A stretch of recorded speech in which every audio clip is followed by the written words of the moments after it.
안녕하세요. 오늘은 웨어하우스 PG, 이 거대한 데이터베이스를 어떻게 하면 빠르고 또 효율적으로 백업하고 복구할 수 있는지 그 병렬 처리의 마법에 대해서 한번 제대로 파헤쳐 보겠습니다.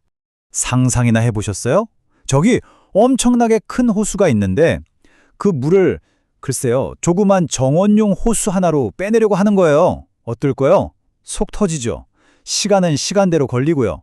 예전에 우리가 알던 대용량 데이터베이스 백업이 딱 바로 이런 느낌이었습니다. 수십, 수백 테라바이트.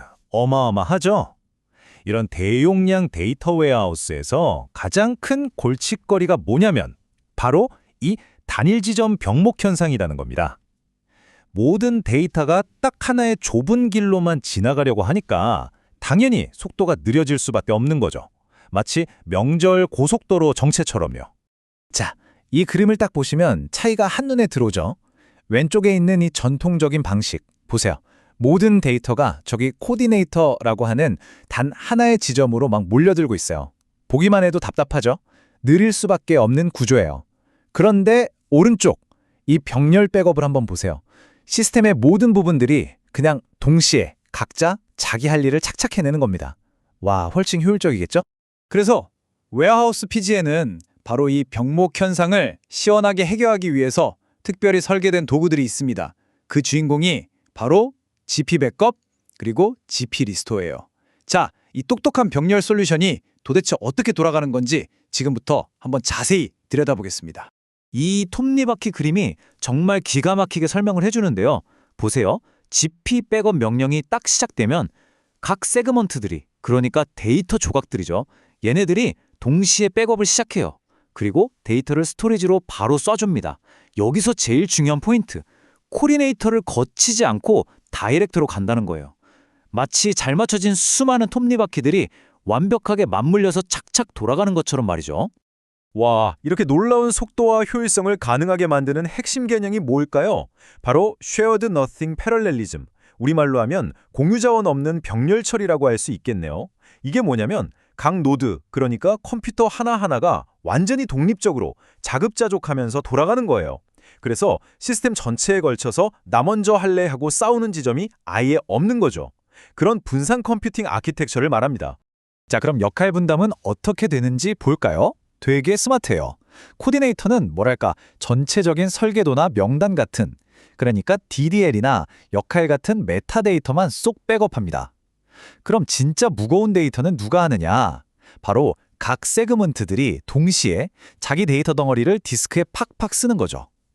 이때 데이터가 뒤죽박죽 되지 않도록 전역 트랜잭션 스냅샷이라는 게 일관성을 딱 잡아주고요. 또 액세스 쉐어라는 잠금 덕분에 백업하는 동안에도 대부분의 다른 작업들은 전혀 막힘없이 돌아갈 수 있습니다. 진짜 똑똑하죠? 자, 이론은 있지만 충분한 것 같고요. 이제 직접 병렬 백업을 한번 실행해보는 실전으로 들어가 보시죠. 정말 간단한 명령어 한 줄로 이 모든 마법 같은 과정이 어떻게 끝났는지 제가 보여드릴게요. 자, 보세요. 이게 가장 기본적인 전체 데이터베이스 백업 명령어입니다. 너무 간단해서 놀라셨죠? 그냥 터미널에 gp backup -dbname 이렇게 치고 데이터베이스 이름만 딱 적어주면 그걸로 끝! 알아서 병렬 백업이 착착 시작됩니다. 백업이 끝나면 이렇게 여러 파일들이 생기는데요. 이게 각각 뭔지 한번 열어볼까요? 우선 언더바 메타데이터 SQL 파일, 이건 데이터베이스의 설계도라고 보시면 돼요. 테이블 구조 같은 모든 객체에 DDL이 들어있죠. 그리고 언더바 톡 AML은 그 설계도의 목차 같은 거고요. 언더바 config AML에는 이번 백업을 어떤 설정으로 했는지 그 정보가 담겨 있어요. 언더바 리포트 파일은 백업 성공적으로 잘 끝났습니다 하고 요약해서 보여주는 보고서고요. 제일 중요한 실제 데이터는 각 세그먼트에 있는 요 GZ 압축 파일 안에 들어있습니다. 마지막으로 GP 백업 히스토리 DB는 백업 이력을 쭉 추적하는 작은 SQLite 데이터베이스예요. 체계적이죠? 물론 여기서 끝이 아니죠. 훨씬 더 세밀하게 제어할 수 있는 유용한 옵션들이 많습니다. 몇 가지만 짚어볼게요. 예를 들어 데이터가 정말 많을 땐 대시 증가 버전 옵션을 써보세요. 변경된 데이터만 쏙 골라서 백업하니까 시간하고 공간을 엄청나게 아낄 수 있어요. 반대로 작은 테이블이 수백, 수천 개 있다면 그럴 땐 대시 jobs 옵션으로 각 세그먼트 안에서도 작업을 쪼개서 병렬로 돌리는 거예요. 속도가 더 빨라지겠죠? 요즘 많이 쓰는 S3 같은 클라우드 스토리지에 백업할 때는 대시 싱글 데이터 파일 옵션이 유리할 수 있고요. 그리고 대시 exclude 테이블, 이걸 쓰면 임시 테이블처럼 굳이 백업할 필요 없는 것들은 싹 빼고 진행할 수 있습니다. 아주 유용해요. 자, 백업 물론 중요하죠. 하지만 백업보다 어쩌면 더 중요한 게 뭘까요? 바로 복구입니다. 데이터가 날아가는 그 끔찍한 상황에서 우리를 구해줄 영웅, GPD 스토어의 강력한 힘에 대해서 알아보겠습니다. 자, 아찔한 재난 상황을 한번 가정해 봅시다. 1단계, 재해 발생. 어떡하죠? 실수로 정말 중요한 오더스 테이블을 드랍해버렸습니다. 순식간에 사라졌어요. 자, 2단계, 영웅의 등장. 바로 G-리스토어 명령어를 쓰는 겁니다. 언제 백업본으로 돌아갈지 타임스탬프를 지정하고 어떤 테이블을 살려낼지 대시 인클루드 테이블로 딱 알려주는 거죠. 그리고 3단계, 성공 확인. 데이터베이스를 다시 확인해보면 짜잔! 보시는 것처럼 오더스 테이블이 완벽하게 돌아왔습니다. 정말 순식간에 위기를 극복했죠.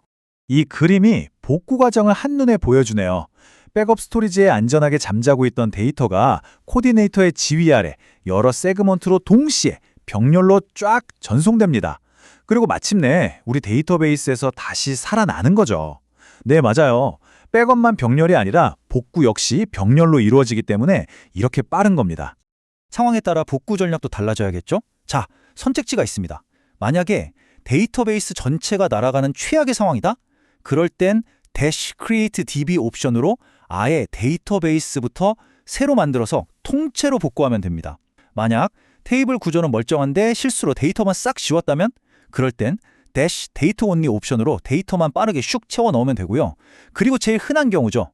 급하게 딱 테이블 하나만 필요할 때 그럴 땐 dash include 테이블을 써서 필요한 것만 쏙 골라오는 겁니다. 이게 가장 빠르겠죠?